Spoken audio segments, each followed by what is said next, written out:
Good afternoon. Welcome to today's edition of the Coal Scene. We have a little different program in store for you here today. We are actually filming from the Charleston Civic Center where our association, the West Virginia Coal Association, is hosting the 41st Mining Symposium. This is an annual event that brings basically all aspects of the industry together under one roof to talk about ongoing events impacting the industry, various rules and regulations, new legislation being imposed.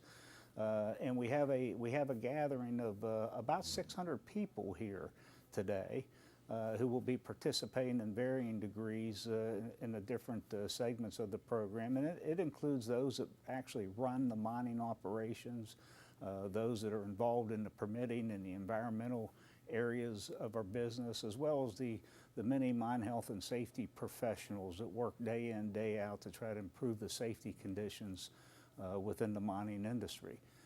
We will be joined by various members of the representatives of the regulatory agencies that sit in oversight of the various aspects of mining. We will also be listening to our governor and major leaders within the industry who will address the audience today.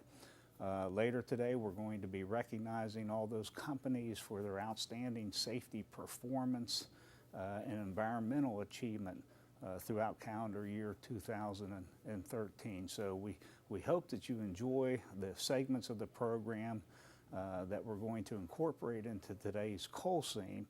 And so we'll be back here in a little bit and talk about the program.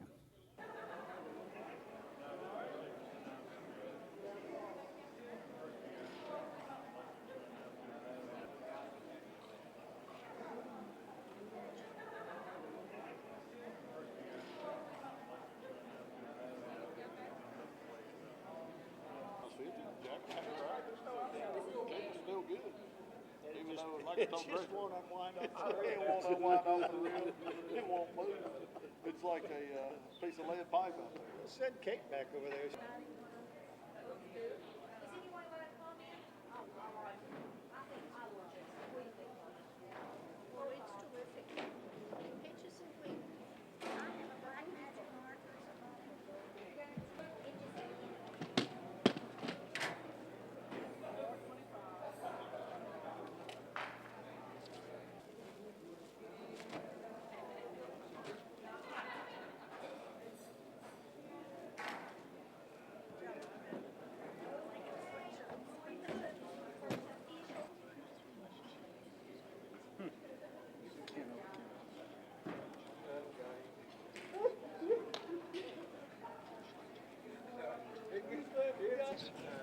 We think, above all else, that coal mining is about the relationship with our customers. Nothing else we do is relevant without it.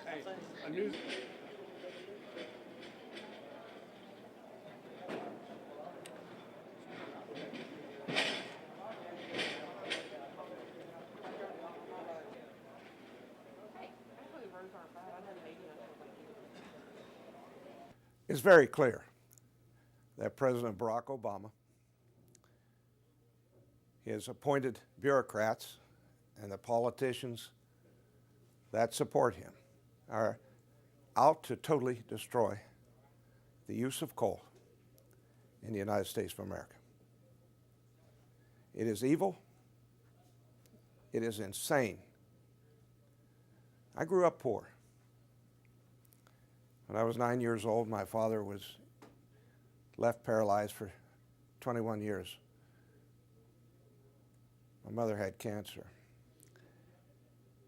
Poor people in this country are not going to be able to pay their electric bills. Obama himself says electric rates have to skyrocket with his policies. Manufacturers of products that compete in the global marketplace are not going to be able to compete because low-cost electricity is a staple of life.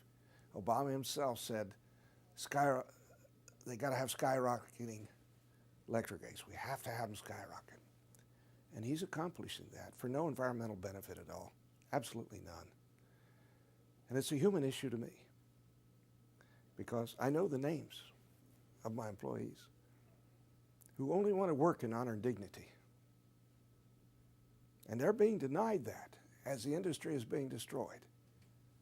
And this is not the America that I cherish. Very unconstitutional, very illegal as to what this individual, an imperialist type of president who's totally usurping the Congress and elected officials, is doing to so many families in this country. And sir, I know them by name, many of them. It's a human issue to me. How did your story about how you got into coal mining, could you just go back to that and step back a little bit and tell us about that, because I think it's intriguing. Well, it depends on how far back you'd like me to go. When I was in high school, we had no money, and I was looking to get a scholarship for an education, so I took a test in Charleston. Another testing center was in Johnstown, PA, and in Bel Air, Ohio. And I competed with 300 boys, and I won this 5-year scholarship to study mining engineering. So that's how I got into mining in the first place, and because of the scholarship. And I was able, through jobs that I had, support mom and dad and get my engineering education. Rose through the ranks at the North American Coal Corporation to president, CEO in the end. I was there 31 years. And in '87, I decided to go on my own and build my own companies, and I've been on my own now for 26 years.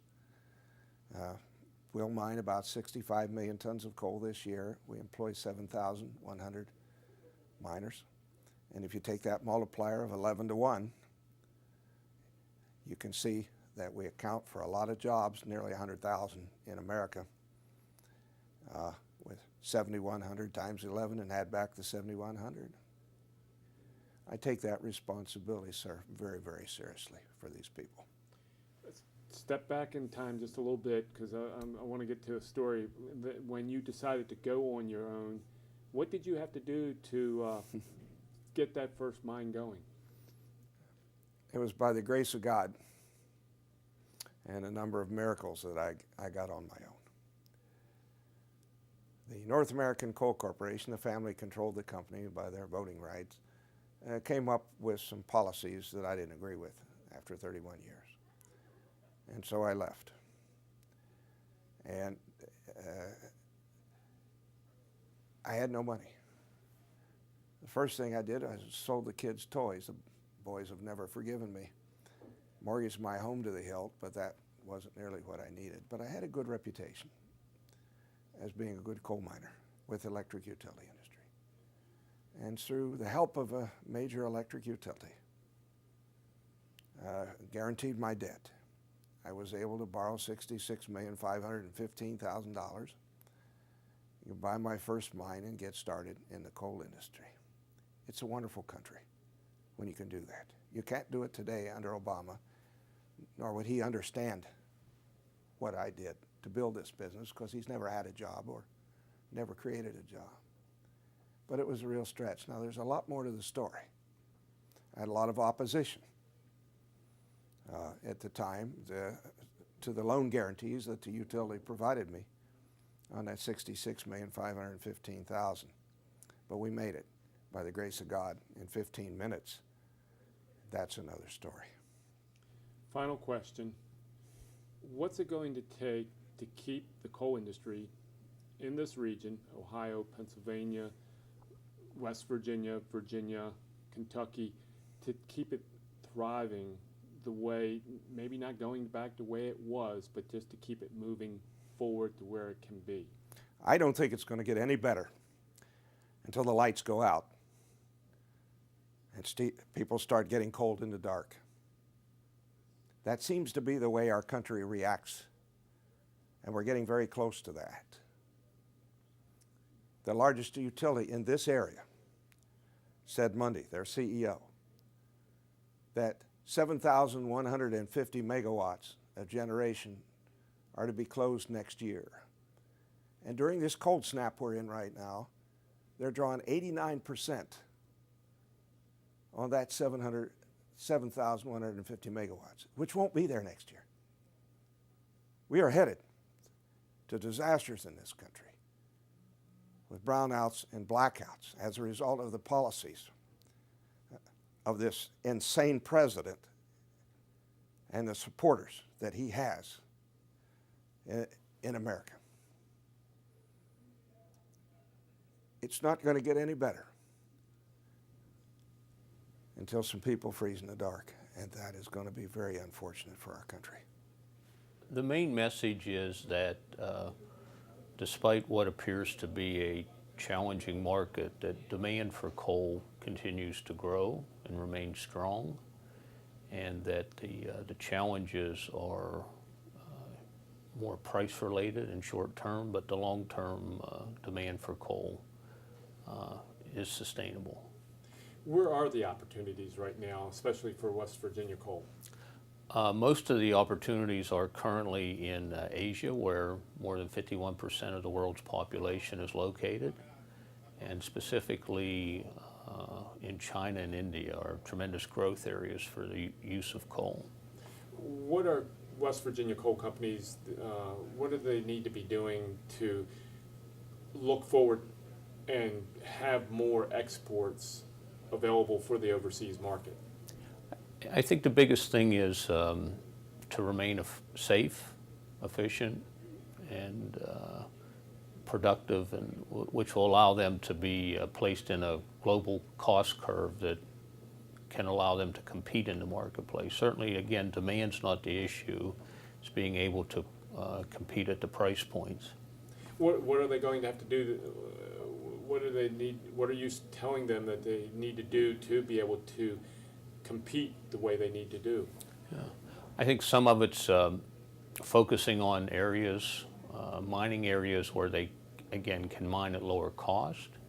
If they're running safe and productive mines, their cost should allow them to be competitive, but look beyond what may seem to be current boundaries for use of their coal, and look beyond the United States to the huge demand that we see throughout the world.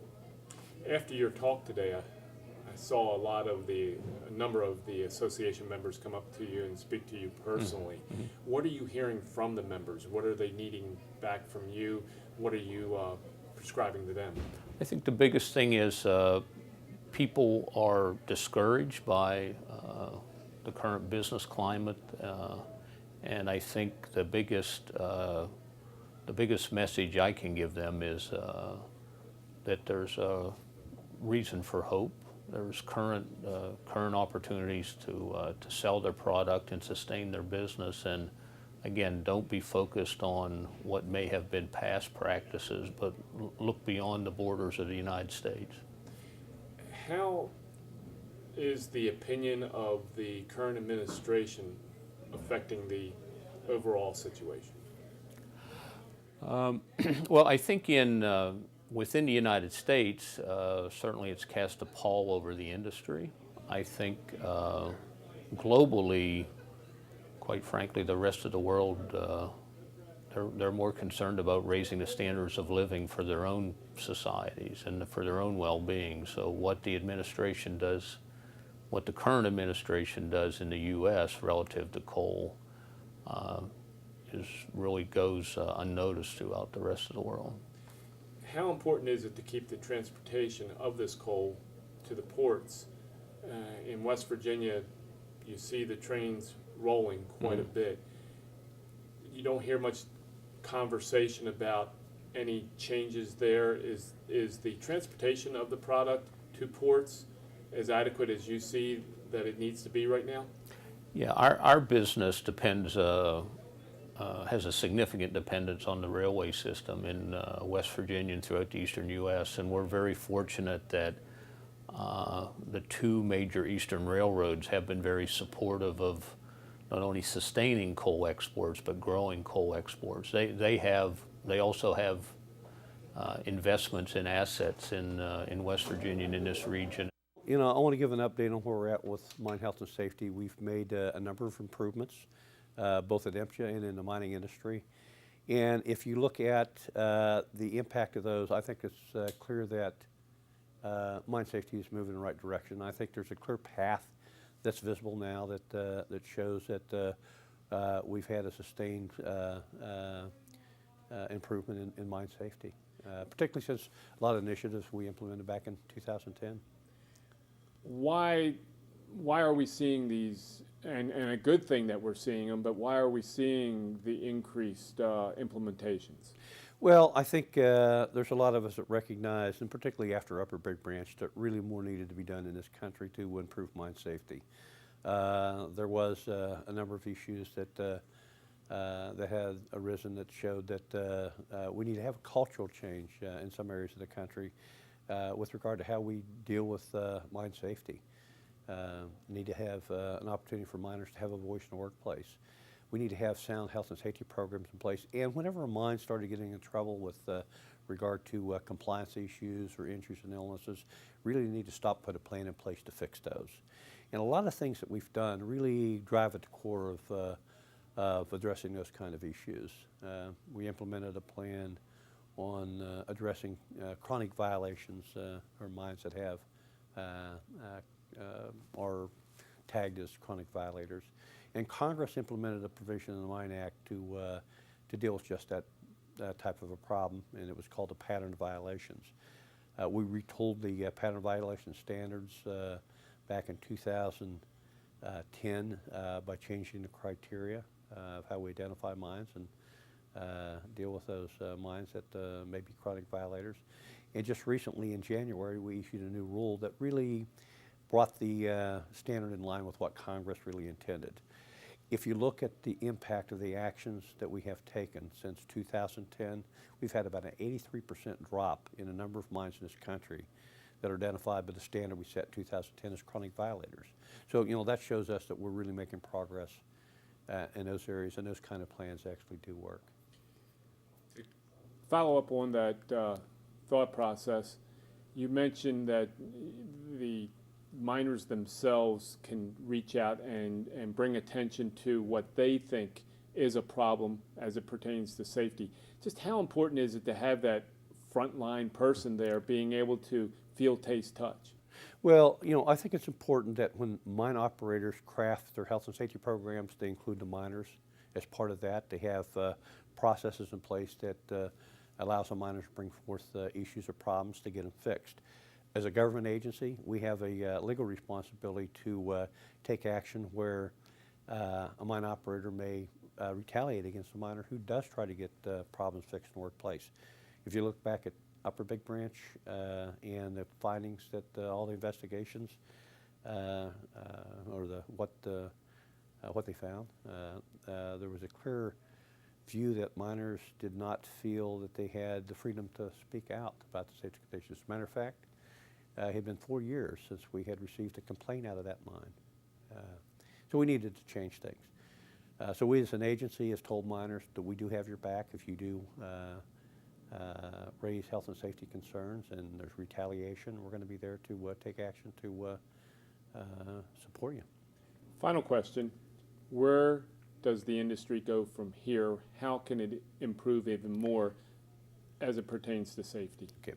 If we look at, and I sort of benchmarked where we've came from since 2010, we initiated a number of programs, impact inspections, pattern violations. We've done a lot of outreach with the mining industry in a number of areas. 2011 was the safest year in the history of mining in this country. Lowest fatal rate and lowest injury rate. That was replaced in 2012 as then the safest year in mining industry. We got through this last fiscal year, the way we measure years by government standards. 2013 went up to be the safest year in mining history in terms of fatality rates, injury rates, and the lowest number of miners dying on a job at 33. That tells us that we can make improvements in mine safety, that we can prevent these injuries in deaths in the nation's mines, and we got to keep looking at what is it we can do better to make further gains. We know it's achievable. One of the most important things that we've tried to accomplish since taking office is to demonstrate to people that West Virginia will now be leading a lot of these fights against the EPA. When they violate the rule of law, West Virginia will stand strong. We're working to organize coalitions of states. There were some briefs that we filed just over the past few months. where we were able to bring to bear 27 states on a very important issue, the Mingo-Logan issue for West Virginia. We've also worked collaboratively with other states on comment letters. We're reviewing every line of every page of every document that comes out of the EPA. And here's why. The EPA needs to abide by the rule of law. No one is above the law. And it's our goal to protect the citizens of the state of West Virginia and make sure that people who rely on our extractive industries know that there's someone who's going to be looking out for them. How much dialogue is it between your office and the Coal Association or the manufacturers so that what you're talking about happens? Well, we try to engage people across the board. We try to meet with coal miners, with coal manufacturers, any interested parties in order to make sure that we're addressing issues. Coal is an important part of the fabric of West Virginia, and I recognize that. That's why we've put so much attention into the office on gaining additional environmental expertise. This is something that never happened in the AG's office in the past. Now West Virginia is leading all of these fights. That makes a big difference, but it was a conscious choice to go out and hire some of the best and brightest lawyers in the country so we could challenge federal overreach when it occurs. Just how much of a challenge is it for your office right now to pick up the phone and be able to get somebody on the other line in the nation's capital? Well, I think we work pretty closely with a number of people in West Virginia, across the country, and in Washington in order to advance West Virginia interests. I can tell you that there are a lot of bureaucrats in Washington, D.C. that are not looking out for West Virginian interests. So sometimes we're going to have some fights with Washington, D.C., and I'm not going to just let a little letter or a meeting be the end result. We're going to make sure that we take them on when they violate the rule of law. We're not afraid to put a brief together and file it or sue the EPA. That's critical. The other very important point that I would note is that we also work very closely to make sure that we're protecting clean air, clean water. I think people share that goal, but we want to make sure that we do things the right way so everyone abides by the rule of law. When you're conducting an investigation, just how much power does the Attorney General's office have to go in there and find out the answers that are not coming out as quickly or as they should be in your eyes? Well, we do have broad investigative authority to look at a lot of different issues, and we're certainly doing that in the context of the water crisis. I think a lot of people have been very disturbed by all the news developments that we've seen in recent weeks, and they want answers. And people deserve to get to the bottom of things, to get to the truth. Our office is tasked with doing that. So we're trying to look at all the different laws. We're trying to look at the timeline, exactly what happened, why it happened, and importantly, how we can prevent it from happening again. One of the most important things that I stress is that as the legislature continues to look at different laws and regulations, I think it's fine to look and analyze and think about how you can prevent this from happening. It's also important to look back a little bit, though, to make sure, were there laws on the books? Is there adequate attention being paid to those laws so that there's appropriate enforcement before you start adding 3, 4, 5 new laws on the books? That's the kind of approach that is going to be needed. We have to be thoughtful. We have to do this the right way so that 3 years from now, we know that we've learned from our mistakes. Finally, you mentioned looking down the road. How are you feeling about the new conversations that you're having with industry, with Washington? Is there a light at the end of the tunnel? Well, we've always tried very hard to be very direct with coal miners and the coal industry that we're going to work very hard to take on federal overreach. There's no Attorney General in the nation that's going to focus on ways to make sure that the EPA lives up to the rule of law than our office. I mean, that's just the bottom line.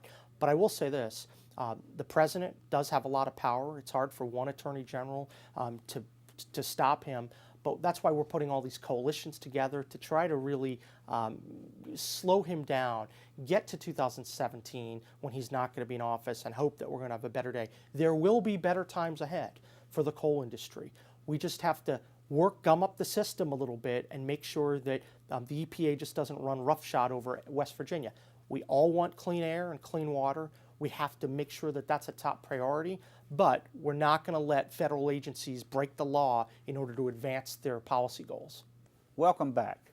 We hope that you enjoyed that video and the highlights of the 41st Mining Symposium.